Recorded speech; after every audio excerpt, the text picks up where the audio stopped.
जैसा कि आप लोग देख रहे हैं, यहाँ पे एक आंदोलन चल रहा है रोजगार के लेके, और ये ज्यादातर जो है वो सरकारी नौकरी और जो सेवा चयन बोर्ड का वो नियुक्ति होनी थी उसको लेके ये आंदोलन है। तो बहुत सारे लोगों के मन में ये विचार रहता है कि ये लोग क्यों सरकारी नौकरी के लिए परेशान हैं और क्यों नहीं प्राइवेट सेक्टर में जाते हैं। तो मैं अपनी ही बात से शुरू करूंगा कि मैं खुद सॉफ्टवेयर इंजीनियर हूँ, और 8 सालों से मैं सॉफ्टवेयर में नौकरी कर रहा था, और इंडिया और अमेरिका दोनों तरह की कंपनियों को के साथ मैंने काम किया है। तो ऐसा नहीं है कि बेरोजगारी की समस्या इन लोगों ने सिर्फ इनके साथ इसलिए है कि ये सरकारी नौकरी ढूंढ रहे हैं। प्राइवेट सेक्टर में भी आप देखेंगे तो पिछले 1 साल के अंदर भारत में कम से कम नहीं तो 1.5 लाख लोगों की नौकरियां गई हैं, और ये अच्छी नौकरियां थी जिनकी तनख्वाह लगभग लाखों में थी। कोविड के दौरान सॉफ्टवेयर में भले ही नौकरियां थी, लेकिन उसके बाद से लगातार छटनी जा रही है, और भारत ही नहीं पूरे विश्व में इस तरह से छटनियों का एक दौर चल रहा है। तो सरकारी नौकरी की जहां तक बात है कि ये व्यवस्था इसलिए भी बेहतर है कि एक तो ये गारंटी देती है, रोजगार को सुनिश्चित करती है कि एक लंबे दौर तक आप एक सुरक्षित रोजगार के साथ रह सकते हैं। बाजार के खतरों और बाजार में कभी भी नौकरी चले जाने, आज निकाल दिए जाने से बचे रहते हैं। सरकारों ने जैसे कि लेबर लॉ खत्म कर दिया है, तो ज्यादातर नौकरियां सरकारों का भी यही, सारी सरकारों का ये अब पैटर्न है कि वो ठेके पे सारी नौकरियों को करने जा रहे हैं। तो ठेके की नौकरी का हम देखते हैं कि दिल्ली यूनिवर्सिटी में जैसे हमने देखा कि 20-20, 10-10 साल प्रोफेसर लोग नौकरी किए और अचानक से उनको निकाल दिया गया, और एक खास विचारधारा के प्रोफेसरों को, टीचरों को की नियुक्ति हो गई। दूसरी तरफ अगर ओवरऑल पॉलिसी देखें तो रोजगार और शिक्षा दोनों को ही लेके सरकार निजीकरण की तरफ जा रही है। न्यू एजुकेशन पॉलिसी के माध्यम से अगर हम देखें तो यूनिवर्सिटियों को फंड करने के बजाय सरकार उन्हें फाइनेंशियल इंस्टीट्यूशन, बैंकों, नेफा जैसी एजेंसी बना के उनको कर्ज के तले दबा रही है कि यूनिवर्सिटियां कर्ज लेके अपना संचालन करें। अब ये सवाल यहाँ पे उठता है कि अगर यूनिवर्सिटी 900 करोड़, 1000 करोड़ कर्ज लेगी, तो इस कर्ज का भुगतान आखिर तो छात्र फीस दे के ही करेंगे।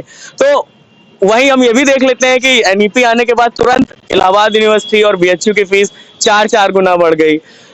उत्तर प्रदेश और पूरे भारत में लगभग 80,000 प्राइमरी स्कूल बंद कर दिए गए, जिसमें से 50,000 उत्तर प्रदेश में बंद हुए। तो सरकारों से यही अपील है कि ये तो बिल्कुल जन विरोधी नीतियां हैं, और हम सब इस बात को बहुत अच्छी से समझते हैं कि रोजगार और शिक्षा ही वो रास्ता है जिससे समाज की बाकी सभी समस्याएं हल हो सकती हैं।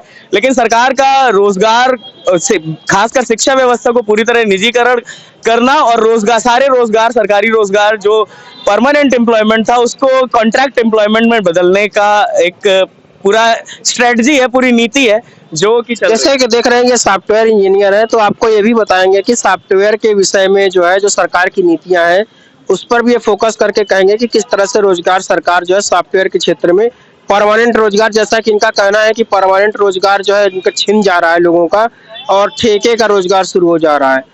तो ये आपको उस पॉइंट ऑफ व्यू से भी बताएंगे कि किस तरह से सॉफ्टवेयर के क्षेत्र में सरकार परमानेंट रोजगार सृजित कर सकती है, क्योंकि सॉफ्टवेयर के क्षेत्र में देखा जाए नौकरियां बहुत ही सीमित है। तो देखिए इनकी क्या और भी एक विचार व्यक्त करते हैं। देखिए, अब इस समय खासकर पिछले 15 सालों में हम लोगों ने ई गवर्नेंस का मॉडल इंडिया में देखा कि बहुत सारी चीजें डिजिटलाइज हुई। 10 साल भाजपा ने और 5 साल उससे पहले कांग्रेस के दौर से ही वो सारी चीजें शुरू थी। ई नैम, ई मंडी, आधार कार्ड से लेके लगभग सारी चीजों में मोबाइल क्रांति के बाद से डिजिटलाइजेशन का दौर है, और सरकारी विभागों में भी लगभग सभी विभागों में आईटी डिपार्टमेंट्स बने हैं, पर वो सभी डिपार्टमेंट्स ठेके पे चल रहे हैं, और ठेके पे होने की वजह से वहाँ औने पौने दामों पे लोग हायर हो रहे हैं, और जो लोग नौकरी पे रखे भी जा रहे हैं उनकी प्रक्रिया क्या है चयन की, इसका कोई वो मतलब कोई सिस्टम नहीं है।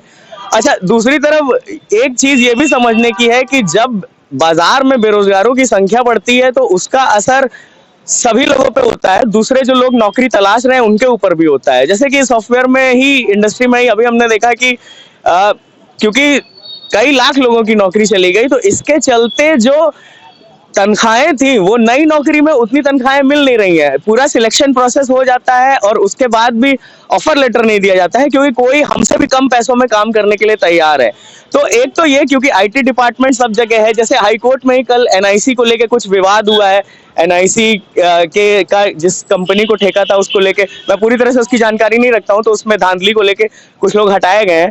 तो सरकारी विभागों में जहां आईटी डिपार्टमेंट है उसको परमानेंट एम्प्लॉयमेंट के तरह ही लिया जाए, और ज्यादा से ज्यादा कोशिश ये होनी चाहिए कि परमानेंट एम्प्लॉयमेंट दिया जाए। इस इनसिक्योरिटी से जनता का तो फायदा नहीं होता, देश के विकास में कोई वो नहीं था। हाँ, चंद ये है कि कुछ पूंजीपति लोग, कुछ कैपिटलिस्ट, कुछ बिजनेसमैन बहुत पैसा कमा लेते हैं, लेकिन आम जनता हमेशा गरीब से गरीब होती जा रही है। नाम बता दीजिए। मेरा नाम गौरव है।